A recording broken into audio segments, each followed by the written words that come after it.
হরে কৃষ্ণ। বন্ধুরা বন্ধুরা যতই পরিস্থিতি খারাপ হোক না কেন, আর এই তিনটি জায়গায় আর স্ত্রীকে কখনোই একা ছাড়বেন না, আর না হলে ঘটতে পারে অনেক বড় বিপদ। বন্ধুরা, অনেক আগেকার কথা, একটা ব্যবসায়ী এবং তার স্ত্রী আর ব্যবসার কোনো কাজে আর নিজেদের রাজ্য থেকে অন্য একটি রাজ্যে যাচ্ছিলেন। আর যখনই তারা অন্য রাজ্যের সীমানায় পৌঁছালেন, তখনই কিছু ডাকাতের সঙ্গে আর তাদের দেখা হয়। আর সেই ডাকাতরা ব্যবসায়ী এবং তার স্ত্রীর কাছে যা কিছু ছিল সবকিছু লুট করে নিয়ে যায়। আর এইভাবে ডাকাতরা ব্যবসায়ী এবং তার স্ত্রীকে কাঙ্গাল বানিয়ে রেখে চলে গেল। আর ডাকাতরা তো চলে গেল, কিন্তু কিন্তু ব্যবসায়ী ও তার স্ত্রী একেবারে নিঃস্ব হয়ে দুশ্চিন্তায় পড়ে গেলেন। আর ভাবতে লাগলেন এখন কি করব। আর অচেনা শহর, অচেনা মানুষ, আর এমন পরিস্থিতিতে তাদের অবস্থা আরো খারাপ হয়ে গেল, কারণ এই অচেনা শহরে আর অর্থই সবকিছু। ব্যবসায়ী তার স্ত্রীকে নিয়ে আর অচেনা শহরের দিকে এগোতে লাগলো। আর তাদের মনে চিন্তা করছিল এখন ব্যবসা করবে কিভাবে। আর এই চিন্তায় বিভোর হয়ে তারা শহরের বাইরে সাধু বাবার একটি কুঠিরি দেখতে পেল। আর ব্যবসায়ী তার স্ত্রীকে নিয়ে আর সেই কুঠিরির দিকে চলে গেলেন। আর কুঠিরে পৌঁছানোর পর আর তারা দেখলেন এক সাধু মহারাজ আর একটি গাছের নিচে বসে তার শিষ্যদের উপদেশ দিচ্ছেন। আর সাধুকে দেখে ব্যবসায়ী ভাবলেন, কেননা আমার সমস্যাটা সাধু মহারাজকে বলি, হয়তো উনি কোনো সমাধান দিতে পারবে আমায়। আর এই ভাবনা মাথায় নিয়ে ব্যবসায়ী সেই সাধু মহারাজের কাছে গেলেন। অত্যন্ত বিনয়ের সঙ্গে তার সমস্যার কথা জানালেন। আর তিনি বললেন, মহারাজ, কোনোভাবে আমার স্ত্রীকে কারো কাছে বন্ধক রেখে আপনি কোনো অর্থ জোগাড় করে দিতে পারেন, তাহলে আমি চিরকৃত থাকবো। আর ব্যবসায়ীর কথা শুনে সাধু তার প্রতি সহানুভূতিশীল হলেন এবং তাকে তার নিজের পরিচিত এক ধনী ব্যবসায়ীর কথা জানালেন। আর তাকে সেই ধনী ব্যবসায়ীর কাছে যাওয়ার জন্য পরামর্শ দিলেন। আর ব্যবসায়ী তার স্ত্রীকে নিয়ে সেই ধনী ব্যবসায়ীর কাছে গেলেন এবং তাকে হাত জড়ো করে বললেন, সেটি আমার কিছু অর্থের প্রয়োজন, তা আমার কাছে বন্ধক রাখার মতো আর কিছুই নেই, আর কেবল আমার স্ত্রী। আপনি আমার স্ত্রীকে বন্ধক রেখে আমাকে কিছু টাকা দিন, আমি সেই টাকায় ব্যবসা করে আর খুবই শীঘ্র আপনার পুরো অর্থ সুদ সহকারে আপনাকে ফেরত দেব এবং আমার স্ত্রীকে আপনার কাছ থেকে মুক্ত করব। আর ততদিন আমার স্ত্রী আপনার দেওয়া অর্থের জন্য আপনার কাছে বন্ধক থাকবে। আর ব্যবসায়ীর কথা শুনে সে রাজি হয়ে গেলেন। আর তিনি ব্যবসায়ীকে টাকা দিলেন এবং তার বিনিময়ে ব্যবসায়ীর স্ত্রীকে নিজের কাছে বন্ধক রাখলেন। আর ব্যবসায়ী তার স্ত্রীকে সেই সেটের কাছে রেখে কিছু টাকা ঋণ নিয়ে ব্যবসা করার জন্য রওনা হলেন। তিনি সেই টাকায় শস্যর ব্যবসা শুরু করলেন। আর ব্যবসায়ী কৃষকদের সঙ্গে কম দামে শস্য কিনতেন এবং অন্য প্রয়োজনীয় কৃষকদের কাছে তা বেশি দামে বিক্রি করত। আর এইভাবে ব্যবসায়ী খুব অল্প সময়ের মধ্যে প্রচুর অর্থ উপার্জন করলেন এবং 1 বছর পরে, অর্থাৎ 12 মাস পর, ব্যবসায়ী আবার সেই শহরে ফিরে এলেন যেখানে তার স্ত্রীকে বন্ধক রেখেছিলেন। আর ব্যবসায়ী শহরে ফিরে সোজা সেই শেঠের কাছে গেলেন এবং বললেন, শেঠজি, দয়া করে আপনার হিসাব করে নিন এবং আমার থেকে আপনার টাকা নিয়ে আমার স্ত্রীকে আমাকে ফিরিয়ে দিন। আর এটা শুনে শেঠ বললেন, ভাই, আমি তোমাকে যে কিভাবে বলবো, আজ থেকে প্রায় 2 মাস আগের কথা, খুব হঠাৎ করে খুব অসুস্থ হয়ে পড়লেন এবং সেই অসুস্থতার কারণে তার মৃত্যু হয়েছে। আর আমি তোমার স্ত্রীর অনেক চিকিৎসা করিয়েছি, সর্বোচ্চ দক্ষ বৈদ্যদের দেখিয়েছি, কিন্তু তবুও তাকে আমি বাঁচাতে পারিনি। আর শেঠের মুখ থেকে এই কথা শুনে ব্যবসায়ী খুবই দুঃখিত হলেন।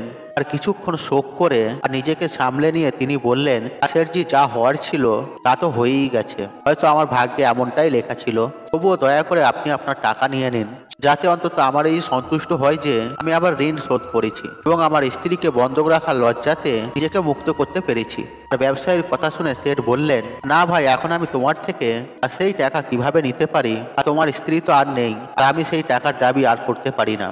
যখন আমি তোমার অবনতি তোমাকে ফিরিয়ে দিতে পারছি না, তখন তোমার ঋণ ফেরত নেওয়ারও কোনো অধিকার নেই। আর ব্যবসায়ী বারবার অনুরোধ করলেন আর শেঠকে তার টাকা নিতে, কিন্তু শেঠ রাজি হলেন না। আর অবশেষে হতাশ মুখ নিয়ে ব্যবসায়ী সেখান থেকে বেরিয়ে এলেন। হাঁটতে হাঁটতে আবার তিনি সেই স্থানে পৌঁছালেন আর যেখানে প্রথমবার সেই সাধু মহারাজের সঙ্গে দেখা হয়েছিল। সাধু মহারাজ বারবারের মতন একটি গাছের নিচে বসে তার শিষ্যদের উপদেশ দিচ্ছিলেন। আর ব্যবসায়ীও মন শান্ত করার জন্য সেখানে গিয়ে বসলেন, সাধুর উপদেশ শুনতে লাগলেন। আর সাধু মহারাজ ব্যবসায়ীকে দেখে চিনতে পারলেন এবং তার অবস্থা সম্পর্কে জানতে চাইলেন। আর ব্যবসায়ী পুরো ঘটনাটি সাধু মহারাজকে বললেন। সাধু ছিলেন একজন সিদ্ধ পুরুষ।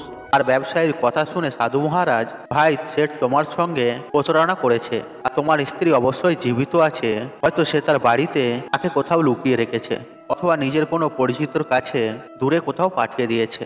এখন তুমি একটা কাজ করো, তুমি এখানকার রাজার কাছে চলে যাও এবং তার দরবারে গিয়ে তুমি প্রার্থনা করো, হে মহারাজ, আপনি আমার স্ত্রীকে সেই শেঠের কাছ থেকে ফিরিয়ে দিন, কারণ এই নগরের রাজা খুবই বুদ্ধিমান এবং ন্যায়ের পক্ষে তিনি নিশ্চয়ই সেই সেটের উপরে চাপ দিয়ে তোমার স্ত্রীকে ফিরিয়ে দেবে। রাজ দরবারেই তোমার বিচার হবে। আর সাধুর এমন কথা শুনে আর ব্যবসায়ী সাহস পেলেন। তিনি সাধু মহারাজের পরামর্শ মেনে রাজার দরবারে গেলেন এবং সেখানে গিয়ে রাজার কাছে প্রার্থনা করলেন, আর দয়া করে আমার স্ত্রীকে সেটের কাছ থেকে আপনি ফিরিয়ে দিন। আর ব্যবসায়ীর কথা শুনে সেই রাজা সেই সেটকে দরবারে ডাকে এবং তাকে জিজ্ঞাসা করলেন, এটা কি সত্য ব্যবসায়ী কিছু টাকার বিনিময়ে আর তার স্ত্রীকে তোমার কাছে বন্ধক রেখে গিয়েছিল? আর সেট বলল, হ্যাঁ মহারাজ।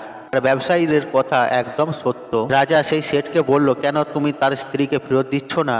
আর সেট বলল, কিভাবে ফেরত দেবো মহারাজ? আমি তো ব্যবসায়ীকে আগেই বলেছি যে তার স্ত্রী 2 মাস আগেই মারা গেছে। এখন আমি ধর্মরাজের কাছে গিয়ে আমি তো তার স্ত্রীকে ফিরিয়ে নিয়ে আসতে পারবো না। রাজা জিজ্ঞাসা করলেন, তোমার কাছে কি কোনো প্রমাণ আছে তা নিশ্চিত করতে পারে যে তার স্ত্রী সত্যিই মারা গেছে? সেট আত্মবিশ্বাসের সাথে বলল, হ্যাঁ মহারাজ, যিনি তার স্ত্রীকে জিজ্ঞাসা করেছিলেন আর তিনি এই বিষয়টি নিশ্চিত করতে পারবে। এছাড়াও সেই 4 জন ব্যক্তি যারা তার স্ত্রীকে শ্মশানে নিয়ে গিয়ে দাহ করে এসেছেন, তারাও সাক্ষী দিতে পারবেন। সেট এতটাই আত্মবিশ্বাসের সাথে কথা বলল যে রাজাও তার কথা বিশ্বাস করলেন। আর এরপর রাজা ব্যবসায়ীকে বললেন, ভাই, যদি তোমার স্ত্রী জীবিত থাকতেন তাহলে আমরা তাকে নিশ্চয়ই তোমার হাতে ফিরিয়ে দিতাম। এইভাবে রাজা ব্যবসায়ীকে বুঝিয়ে বিদায় দিলেন। আর ব্যবসায়ী মন খারাপ করে আবার সেই সাধু মহারাজের কাছে ফিরে গেলেন এবং রাজার দরবারে যা কিছু ঘটেছিল সবকিছু তিনি খুলে বললেন। আর সব শুনে জ্ঞানী মহারাজ বললেন, আমি ভাবিনি যে রাজা এতটাই বুদ্ধিহীন হতে পারে। আর আমি দুঃখিত যে তোমার সঙ্গে ন্যায় করতে ব্যর্থ হয়েছেন। তিনি শুধু সেটের কথাই বিশ্বাস করেছেন এবং তোমাকে বুঝিয়ে আমার কাছে ফিরিয়ে দিয়েছেন। আর এখন আমার কথা শোনো, তুমি আবার রাজার কাছে যাও এবং তাকে গিয়ে বলো 3 ঘন্টার জন্য তার সিংহাসনে বসার অনুমতি দিন। তখন আমি দেখিয়ে দেব ন্যায় কিভাবে করা হয় এবং ন্যায়ের প্রকৃত অর্থ কি। আর সাধু মহারাজের এই পরামর্শ শুনে ব্যবসায়ী আবার রাজার দরবারে গেলেন এবং গিয়ে সঠিকভাবে কথাগুলি রাজাকে জানালেন। আর ব্যবসায়ীর কথা শুনে রাজা বললেন, 3 ঘন্টার জন্য সিংহাসন ছাড়তে আমার কোনো আপত্তি নেই। এতে যদি তোমার ন্যায় হয় তবে আমি সিংহাসন ওই সাধু মহারাজের জন্য ছেড়ে দেবো। তুমি ওই সাধুকে রাজ দরবারে নিয়ে এসো। রাজার এই আশ্রয় শুনে ব্যবসায়ী ফিরে গেলেন এবং সাধু মহারাজকে রাজ দরবারে নিয়ে এলেন। আর সাধু মহারাজ রাজ দরবারে পৌঁছালেন। রাজা তার সিংহাসন সেই সাধুকে অর্পণ করলেন। আর সাধু মহারাজ সিংহাসনে বসেই সেটকে দরবারে উপস্থিত হওয়ার নির্দেশ দিলেন। আর সেই সেট রাজ দরবারে এলেন। আর সাধু মহারাজ বললেন, সেটজি, আপনি বলছেন যে এই ব্যবসায়ীর স্ত্রী আর আপনার কাছে থাকতে থাকতে 2 মাস আগে মারা গেছে এবং আপনি এও দাবি করছেন যে তার মৃত্যুর সাক্ষীও আপনার কাছে আছে। এখন আমি কি সেই সাক্ষীদের সঙ্গে দেখা করতে পারি? তখন রাজা হিসেবে দায়িত্ব পালনিত সেই সাধু মহারাজের আদেশে সেটের সাক্ষী রাজ দরবারে হাজির করা হলো। আর প্রথমে সেই চিকিৎসককে আনা হলো, আর যিনি ব্যবসায়ীর স্ত্রীর চিকিৎসা করেছিলেন। আর সাধু মহারাজ চিকিৎসকের দিকে তাকিয়ে তিনি জিজ্ঞাসা করলেন, হ্যাঁ ভাই, তুমি কি এই ব্যবসায়ীর স্ত্রীর চিকিৎসা করেছিলেন? আর চিকিৎসক মাথা নিচু করে বললেন, জি হুজুর, আমি এই ব্যবসায়ীর স্ত্রীর চিকিৎসা করেছিলাম। সাধু মহারাজ গভীর দৃষ্টিতে তাকিয়ে আবার তিনি জিজ্ঞাসা করলেন, ঠিক আছে, তাহলে তুমি কি নিশ্চিত করে বলতে পারো যে আর এই ব্যবসায়ীর স্ত্রী সেই রোগে মারা গেছেন? আচ্ছা বলো তো, তুমি যে ব্যবসায়ীর স্ত্রীর চিকিৎসা করতে সেটের বাড়ি যেতে বা সেট নিজেই তোমার কাছে আসতো চিকিৎসার জন্য? রাজা হিসেবে বসে থাকা সাধু মহারাজ এর কথা শুনে চিকিৎসক উত্তর দিলেন, মহারাজ, সেটজি নিজেই এসে আমার বাড়ি থেকে ওষুধ নিয়ে যেতেন। আর সাধু মহারাজ বললেন, মানে তুমি নিশ্চিত করে বলতে পারো না যে সেট ব্যবসায়ী স্ত্রীর জন্য ওষুধ নিয়ে যেতেন নাকি অন্য কারোর জন্য? আর চিকিৎসক একটু সংকোচ করে বললেন, হ্যাঁ মহারাজ, আমি নিশ্চিত করে বলতে পারি না সেট ওষুধটি কার জন্য নিয়ে যেত, তবে সেটজি আমার কাছে ওষুধ নিয়ে যেতেন। আর সাধু মহারাজ তার কথায় মন্তব্য করলেন, তাহলে এর মানে হলো তুমি রোগীকে দেখার আগেই ওষুধ দিয়ে দিচ্ছিলে, আর এটি খুবই গুরুতর বিষয়। তুমি ওষুধের জায়গায় যে কোনো লোককে বিষও দিয়ে দিতে পারো এবং হতে পারে তোমার দেওয়ার বিষের কারণে ব্যবসায়ীর স্ত্রীর মৃত্যু হয়েছে। আর সাধুর এই কথা শুনে আর চিকিৎসকের মুখ ফ্যাকাশে হয়ে গেল এবং সে ভয় পেয়ে বলল, না হুজুর, এমন কখনোই হতে পারে না। আমি তো কখনোই আমার রোগীকে ওষুধের বদলে বিষ দেবো না। এর ফলে তো আমার মান সম্মান ধুলোয় মিশে যাবে। আর চিকিৎসকের কথা শুনে সাধু মহারাজ বললেন, এখন তো তুমি এমনই বলবে আর আমি তোমার কাজের প্রতি গাফেলতি আর একজন রোগীর জীবনের সাথে খেলা করার জন্য 50টি চাবুক আদেশ দিচ্ছি। এখন তুমি ভেবে দেখো, আর তুমি এখন সত্য বলবে না আমি সৈন্যদের আদেশ দেবো তোমাকে বন্দী করার? এই কথা শুনে চিকিৎসকের শরীর ভয়ে কাঁপতে রইল এবং সে সাধু মহারাজের পায়ে পড়ে বলল, হুজুর, আর আমাকে ক্ষমা করে দিন। আমি মেনে নিচ্ছি যে আমি সেটের কোনো রোগীরই চিকিৎসা করিনি। সেটা আমাকে 1000 টাকা দিয়েছিল এবং বলেছিল যদি সাক্ষীর প্রয়োজন হয় তবে আমি তার পক্ষেই সাক্ষী দেব। আর এই আমার অপরাধ। লোভের বশে আমি সেই প্রস্তাব গ্রহণ করেছিলাম। রাজা হিসেবে বসে থাকা সাধু মহারাজ বললেন, চিকিৎসক যাই হোক না কেন তুমি তো অপরাধ করেছো, সুতরাং আমি তোমাকে মিথ্যা সাক্ষী দেওয়ার অপরাধে 20টি চাবুক মারার আদেশ দিলাম। আর সাধু মহারাজের আদেশ অনুযায়ী রাজা তার সৈন্যদের মাধ্যমে দ্রুত সেই চিকিৎসককে বন্দী করলেন এবং চাবুক মারার নির্দেশ দিলেন। আর প্রথম চাবুক পড়তেই চিকিৎসক খুব জোরে চিৎকার করে উঠল আর বলল, মহারাজ দয়া করুন, আমাকে ক্ষমা করুন, আমার প্রতি দয়া করুন, আমি মরে যাব। প্রতিটি চাবুকের আঘাতে তার গলা থেকে করুণা আওয়াজ বের হতে লাগলো আর তার চিৎকার পুরো রাজদরবারে প্রতিধ্বনিত হতে লাগলো। আর চিকিৎসকের এই অবস্থা দেখে সেটের সাক্ষী হিসেবে রাখা 4 জনের হৃদয় কেঁপে উঠল। আর যারা বলেছিল যে তারা ব্যবসায়ীর স্ত্রীর দেহ শ্মশানে নিয়ে গিয়ে জ্বালিয়ে দিয়েছিল, এখন তাদেরও পালা এসেছে আর সাক্ষী হিসেবে হাজির হওয়া। সাধু মহারাজ তাদের জিজ্ঞাসা করলেন, আর তোমরা বলছো যে এই ব্যবসায়ীর মৃত স্ত্রীর দেহ শ্মশানে নিয়ে গিয়ে জ্বালিয়ে দিয়েছো, আমাকে এটা বলো। আর মৃতদেহ স্নান করানোর পরে যখন তাকে কাপড়ে মুড়িয়ে মাটিতে রাখা হয় তখন তোমরা কি সেই মহিলার মৃতদেহ দেখেছিলেন? এই প্রশ্ন শুনে সেই 4 জন উত্তর দিল, না হুজুর, আমরা তার মৃতদেহ দেখিনি। আর শেঠজি যখন যার সবজান প্রস্তুত করলেন তখন আমরা তাকে শ্মশানে নিয়ে গেছিলাম এবং তাকে জ্বালিয়ে গেছিলাম। সেই 4 জন সাক্ষীর কথা শুনে সাধু মহাত্মা বললেন, তোমরা কি এটাও জানতে প্রয়োজন মনে করলে না আর মৃতদেহে শুয়ে থাকা ব্যক্তি আসলে মৃত না অজ্ঞান অবস্থায় পড়ে থাকা কোনো জীবিত মানুষ? আর এমনও তো হতে পারে কোনো বিষাক্ত পদার্থে কোনো অজ্ঞান হয়ে পড়া একজন জীবিত মানুষকে আর তোমরা শ্মশানে নিয়ে গিয়ে জ্বালিয়ে দিয়েছো। এটিও কিন্তু অত্যন্ত গুরুতর অপরাধ আর এর জন্য তোমাদের মৃত্যুদণ্ড হতে পারে। ওই 4 জন সাক্ষী চিকিৎসকের উপরে হওয়া মারধরের ভয়ে আতঙ্কিত ছিল। আর যখনই তারা সাধু মহাত্মার মুখ থেকে মৃত্যুদণ্ডের কথা শুনলো তখন তাদের হাত পা যেন একেবারেই ঠান্ডা হয়ে গেল। আর সাধু মহারাজ নম্রভাবে শেঠের দিকে তাকালেন। আর শেঠের দিকে তাকাতে শেঠের মুখের রং ভয়ে একদম কালো হয়ে গেল। সাধু মহারাজ শেঠকে বললেন, শেঠজি, তোমার 5 জন সাক্ষী তো হাওয়া বেরিয়ে গেছে, আর এবার তুমি বলো, যদি কোনো মহিলা ইচ্ছার বিরুদ্ধে তাকে জোর করে বাড়িতে রাখা হয় এবং তার সঙ্গে বিশ্বাসঘাতকতা করা হয় তাহলে তুমি কি ধরনের শাস্তি পেতে পারো? সাধু মহারাজের এই কথা শোনার পর শেঠের মুখ একদম সাদা হয়ে গেল এবং তার মুখ থেকে কোনো কথাই বেরোলো না।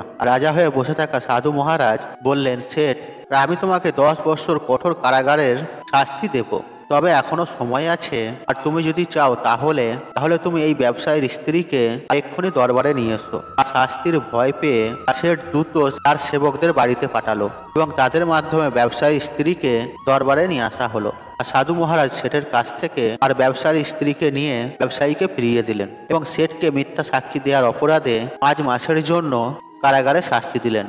এছাড়াও যারা ব্যবসার স্ত্রীর মৃতদেহ শ্মশানে নিয়ে যাওয়ার মিথ্যা সাক্ষী দিয়েছিল তাদেরকেও কঠোর শাস্তি দেওয়া হলো। আর এই দেখে রাজা বিস্মিত হয়ে গেলেন এবং সাধুর সামনে হাত জড়ো করে বললেন, মহাত্মা, আপনি ধন্য, আর আপনি আমাকে শিখিয়ে দিলেন যে ন্যায় কিভাবে করতে হয়। আর রাজার কথা শুনে সাধু মহারাজ বললেন, রাজন, আমার 3টি কথা চিরকাল মনে রাখবেন।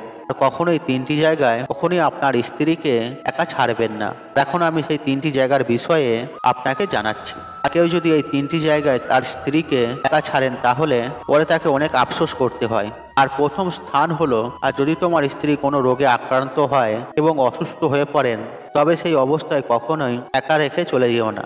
কারণ যখন কোনো পুরুষ কোনো নারীকে বিয়ে করে তখন বিয়ের সময় সে প্রতিজ্ঞা করে যে আমি তোমার সুখ দুঃখে সবসময় তোমার পাশে থাকবো। সুতরাং অসুস্থতার সময়ে সবসময় তার সঙ্গী হয়ে থাকতে হবে এবং তার যত্ন নিতে হবে। যেমন স্ত্রীর কর্তব্য হলো তার স্বামীর সেবা করা, তেমনই স্বামীরও কর্তব্য হলো তার স্ত্রীর সেবায় সদা প্রস্তুত থাকা। আর এটি তোমার কর্তব্য এবং সুখী জীবন পাওয়ার মূল মন্ত্র। আর দ্বিতীয় স্থানটি হলো, আর যদি তোমার স্ত্রী নির্দোষ হয় এবং কেউ তার ওপর মিথ্যা অভিযোগ তোলে তবে সেই অবস্থায় তোমার উচিত সবসময় তার পাশে দাঁড়ানো। কারণ একটি মেয়ে তার বাবা মায়ের বাড়ি ছেড়ে আসে এই আশায় যে তার স্বামী অনুভূতিগুলো বুঝবে এবং সব পরিস্থিতিতে তার পাশে দাঁড়াবে। সেই জন্য পৃথিবী তাকে মিথ্যা দোষারোপ করে, তাহলে আপনাকে আপনার স্ত্রীকে সঙ্গে রাখতে হবে। এমন সময় কখনোই তাকে একা ছেড়ে যাবেন না। যদি কখনো এমন পরিস্থিতি আসে তাহলে আপনাকে আপনার স্ত্রীর কাছে গিয়ে বলতে হবে, তুমি একদমই চিন্তা করো না, আর আমি তোমার সঙ্গে আছি। আর তৃতীয় স্থান হলো, আর কখনো ভুল করেও আপনি আপনার স্ত্রীকে অপর পুরুষের কাছে একা ছেড়ে যাবেন না। আর সে আপনার বন্ধু হোক বা আত্মীয় হোক বা আপনার সৎ ভাই হোক না কেন, আর কোনো পরিস্থিতিতেই আপনার স্ত্রীকে অন্য পুরুষের সঙ্গে একা ছেড়ে দেওয়া উচিত নয়। কারণ আজকের দিনে কার ওপর কোনো বিশ্বাস রাখা যায় না। কে কখন কিভাবে তার সঙ্গে কি প্রতারণা করবে তা বলা যায় না। আর সুতরাং কখনো ভুল করেও আপনার স্ত্রীকে অন্য কোনো পুরুষের সঙ্গে একা ছেড়ে দেবেন না।